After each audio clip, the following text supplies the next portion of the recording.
Pam,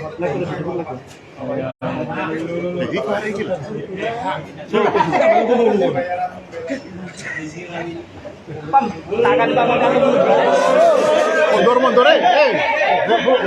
Mundur,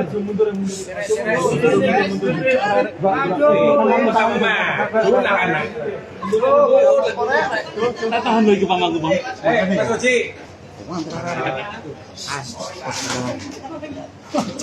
Tangan dingin, dari situ aja. Mundur. Sepakat mundur. Suruh.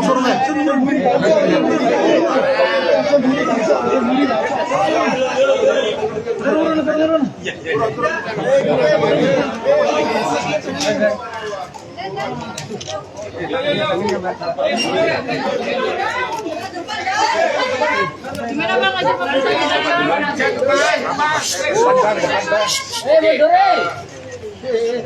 Sudah selesai pemeriksaan BAP tambahan untuk pelapor yaitu Vena, dan ada berapa puluh pertanyaan tadi? Ada 67 pertanyaan, dan ternyata yang dilaporkan oleh Ibu Vena ini bukan hanya kejadian KDRT tanggal berapa itu? Tanggal 8 ya? Tanggal 8 Januari. Ternyata dia sudah mengalami dalam 3 bulan terakhir baik psikis maupun fisik, ya. Dan ternyata 3 bulan ini sudah depresi, dan salah satu modus cara yang sering dilakukan adalah yaitu suka kalau main gulat itu loh, apa itu? Judo. Meeting, dibekap begitu. Dan apa? Gimana tadi? Coba ini kau praktekin dulu. Jadi gini. Dipeluk keras, tapi ininya ini sangat keras. Karena dia ternyata pesilat ya. Pesilat sehingga tulangnya itu tulang rusuknya itu lama-lama sudah bermasalah, dan maksimumnya tanggal 8 kemarin di samping juga ditindih dari atas begitu, tangannya diginiin. Terus kepalanya digini Bu ya? Gimana orang? Ya, ditekan dahinya ke pangkal hidung, ya itulah yang menghasilkan, ya ini dia nih. Ya, darah yang sangat banyak, ya. Atas bang. Atas bang.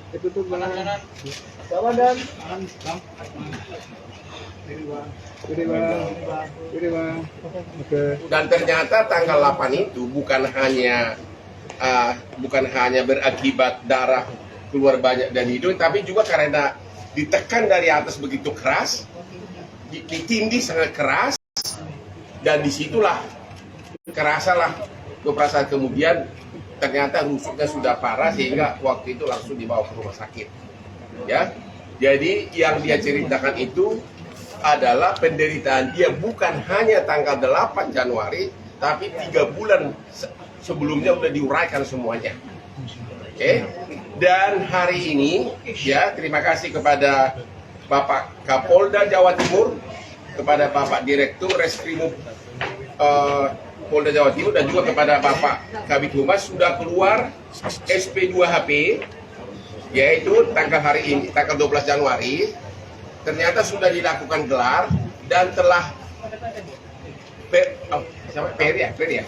Ferry Irawan sudah ditetapkan sebagai tersangka. Ini dia suratnya nih.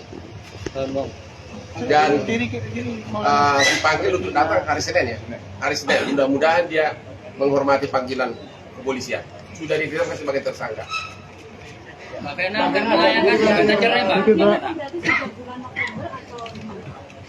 Silakan. Tidak kapan penderitaan yang kau alami?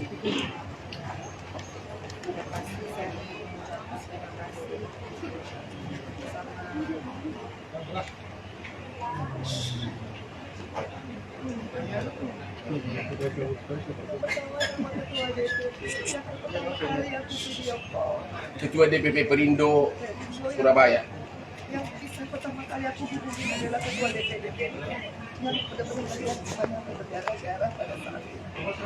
Kalau enggak, beliau ngangkat telepon aku udah nggak tahu berdiri sama aku. Kedua aku juga terima kasih sama teman Polres itu. Yang dari awal aku belum ada pendamping hukum, BAP. Ngadu sendiri, datang sendiri, tertatih-tatih kesakitan. Benar-benar secara profesional aku diproses.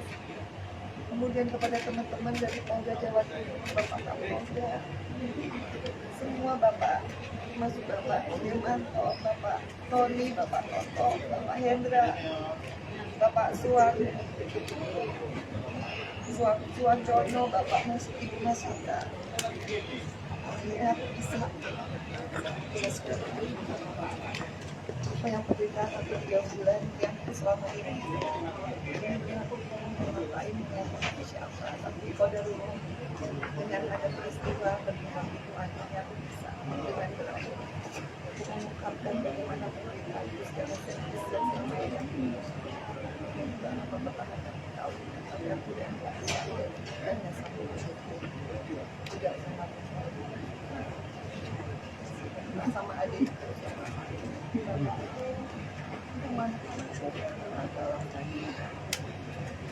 Bagaimana tanggapannya terkait permintaan maaf dari Kita proses hukum dulu, ya dulu nanti jawaban dia. Mudah-mudahan dia datang hari Senin itu aja dulu. Ya, kita belum bisa komentar apapun sekarang. Soal rencana gugatan cerai, Bang. Kenapa? Selain upaya hukum lapor pidananya apa yang dilakukan? Katanya pernah kamu telepon saya mau gugat cerai, bener nggak?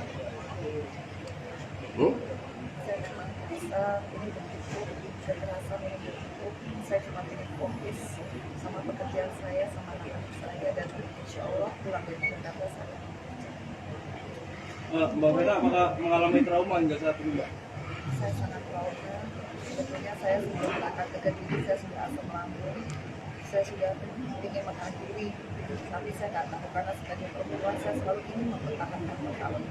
Saya selalu ingin mencintai, menghargai suami saya, makanya ke dapur itu saya tapi saya nggak pernah di dapur saya kalau aku belajar kan mestinya saya bisa mencari ya buat masyarakat, tapi disitulah saya mengalami KDRT. Disitulah saya sebetulnya merasa ini sudah Allah melindungi saya, karena kalau tidak pada saat itu saya bisa video call dengan ketua DPD dari Perindo dan tidak segera diangkat karena live video call itu memperlihatkan bagaimana saya berjaga-jaga. Mungkin pada saat ini saya udah nggak sempat. Jadi di BAP, Bu Vena ini cerita bahwa dia sudah stres itu sudah hampir 3 bulan, bukan ya ini hanya pemicu terbuka borok tersebut. Klimaks dari semuanya. Vena sebetulnya nggak tahu kalau perilaku Saya mau tanya, saya kira kamu cinta pertama, ternyata ini sudah wanita yang keberapa dikawinin? Berapa? Pak, aku baru 1. Ya jadi rupanya sudah kamu kayak ada cerai baru kamu dikawin yang keempat. Sudah 4 wanita gitu.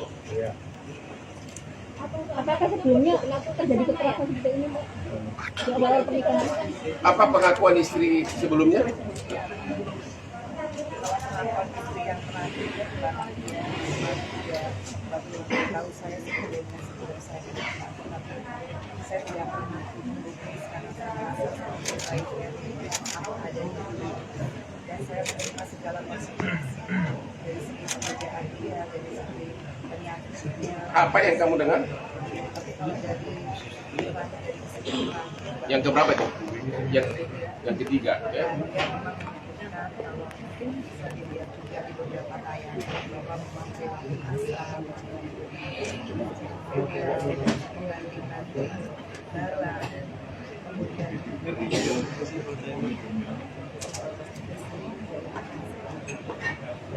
kalau saya sekarang alhamdulillah saya sudah pulangkan lagi saya akan teruskan juga karena saya tidak mau kalau saya kerja yang bekerja.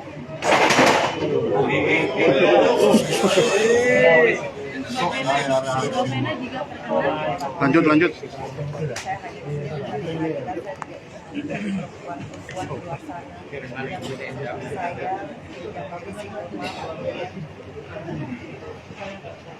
pernah menyangka karena jujur saya melihat Ferry adalah dari indera media. Jadi saya pikir masalah itu yang tidak pernah saya jadikan saya berpikir meskipun beritanya jelek, tapi saya yakin kalau dia memang benar-benar berpikiran. Pada saat saya berdarah-darah, usia dia tidak pernah menghalang-halangi saya untuk saya meminta bantuan. Saya waktu itu berdarah begitu banyak, saya mau ambil telepon saya ditarik. Saya mau ambil telepon saya ditarik. Kemudian saya berhasil keluar. Berkoda dulu Allah yang membuat saya bisa lari sedemikian kencang. Saya keluar koridor hotel. Saya minta tolong. Nggak ada yang nolongin. Sampai di depan lift saya ketemu sama mbak bagian kebersihan. Itu dia kaget lihat saya berdarah. Dan memang pada saat itu Ferry menyuruh mbaknya mundur, makanya mbaknya mundur. Tapi sebelum mundur saya sudah bilang, mbak tolong panggil polisi, tolong panggil polisi. Habis itu saya kembali ke kamar, saya ingat saya ngambil HP yang salah, yang nggak ada WhatsApp. Kemudian saya ambil WhatsApp lagi, saya telepon saya, kemudian dia dorong lagi saya ke tembok, dan di situ saya ngangkat matanya, saya bilang, ingat ya, kamu punya ibu perempuan, kamu punya adik perempuan. Disitulah dia seperti tersadar, pupil matanya berubah. Disitulah saya ada kesempatan ngambil handphone. Kemudian saya asal mencet dan yang kepencet video call, dan Mas Didi itulah ketua DPD itu yang bisa melihat darah saya karena dia ngangkat, satu-satunya orang yang ngangkat. Dan itulah Ferry nggak menyerang saya lagi, karena kalau dia nyerang kan terbukti yang live kan di video. Di situ saya merasa selamat banget. Dan yang bikin saya kecewa adalah begitu petugas hotel datang, ditanya kenapa nih Pak Ferry, dan Mas Ferry bilang bukan saya melakukan. Di situ saya kecewa. Sebagai seorang perempuan, anggaplah suami kilaf. Tapi kalau dia sayang sama istrinya, dia melihat istrinya berdarah-darah, dia tidak akan menghalang-halangi. Kalaupun dia menghalang bulan schedule, tapi dia bisa dihalang-halangi. Dan saya ingat benar, begitu polisi datang, ditanya kembali Pak Ferry apa itu, dia masih bilang, saya tidak tahu apa. Di situ rasanya saya sebagai istri sudah cukup, bahwa dia bisa berbohong, dia bisa memanipulasi semua orang dengan alibi dia. Dan di situ saya merasa sudah saya ingin cerai karena saya nggak ada yang saya pegang lagi. Kalau seorang imam sudah bisa berbohong, dia tidak punya prinsip dalam hidupnya, yang saya bisa pertahankan. Kecuali saya mencari keadilan di sini, di kepolisian.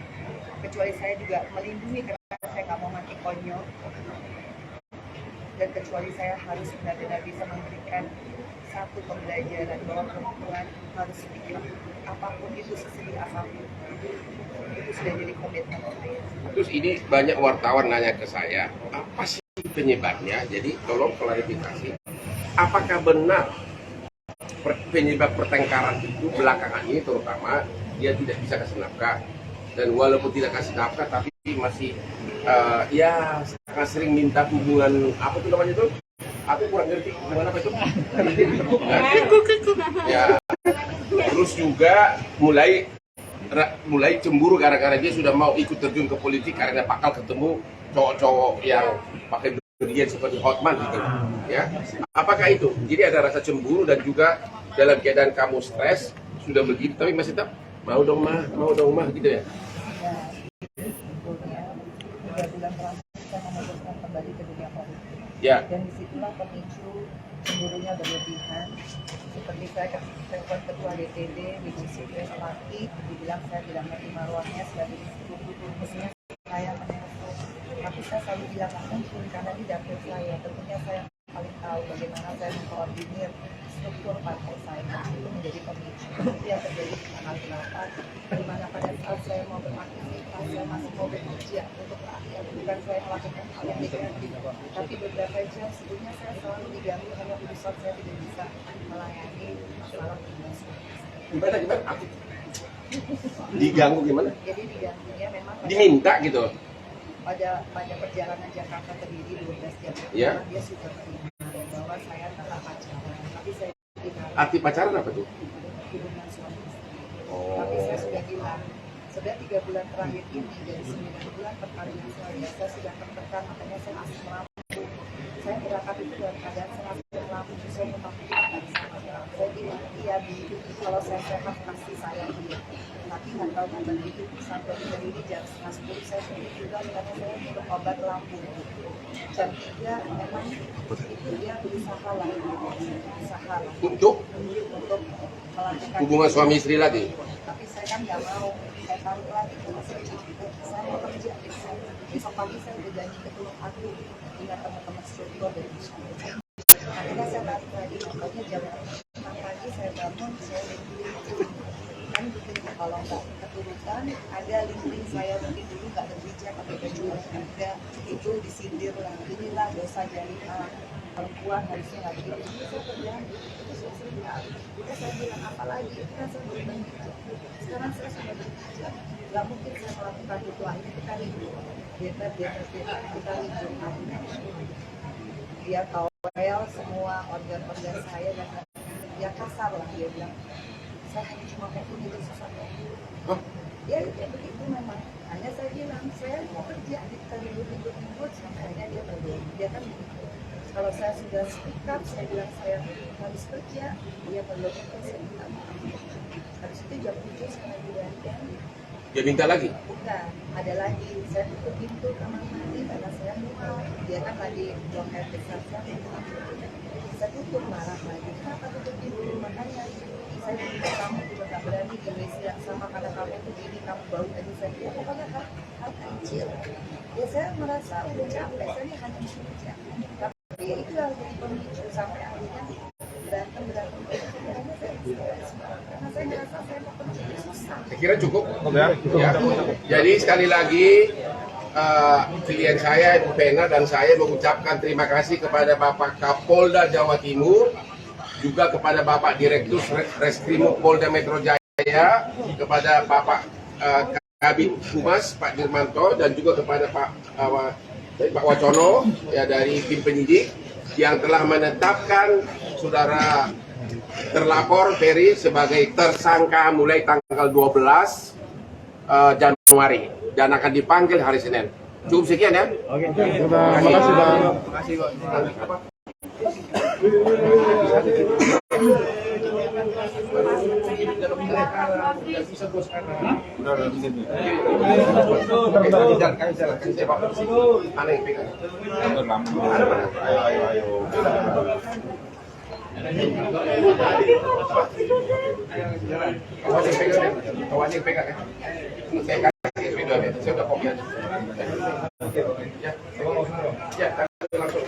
Saya langsung ke bandara. Selesai juga semua.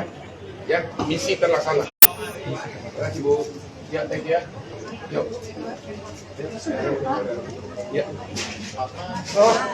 Nggak ada. Mau dansa kembali. Ini sudah bawa aspri nih. Bu ke belakang Bu. Malam ini nonton Instagram saya akan dansa di Bali.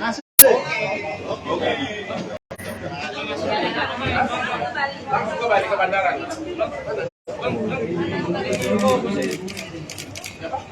Iya Bu. Kamu pernah melihat Carol dan Atalanta yang selalu menjadi mama gimana Mas? Alhamdulillah, Carol sama Allah. Aku bersyukur banget karena akhirnya aku bisa menentukan bahwa aku bisa kembali bahagia lagi sama anak-anakku, bisa kembali fokus sama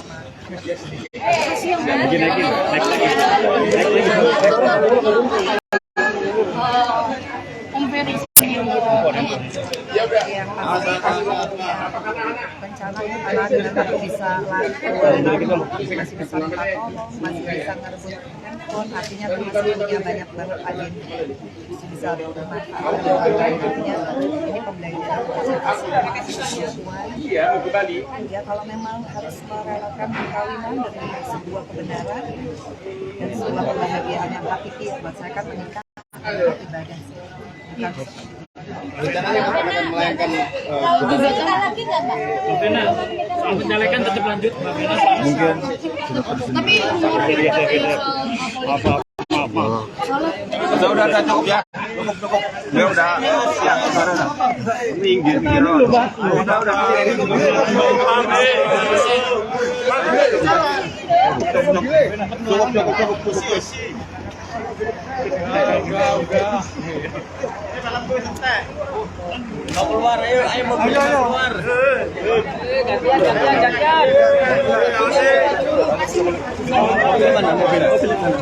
Banyak makin ya, Pak? Ya.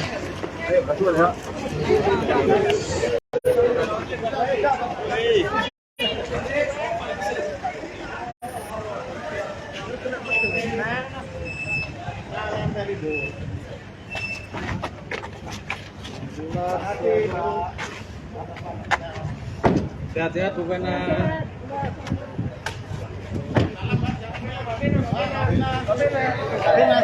Buka dong. Salam.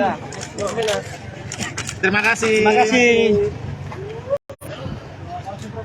Terima kasih Pak Nindo.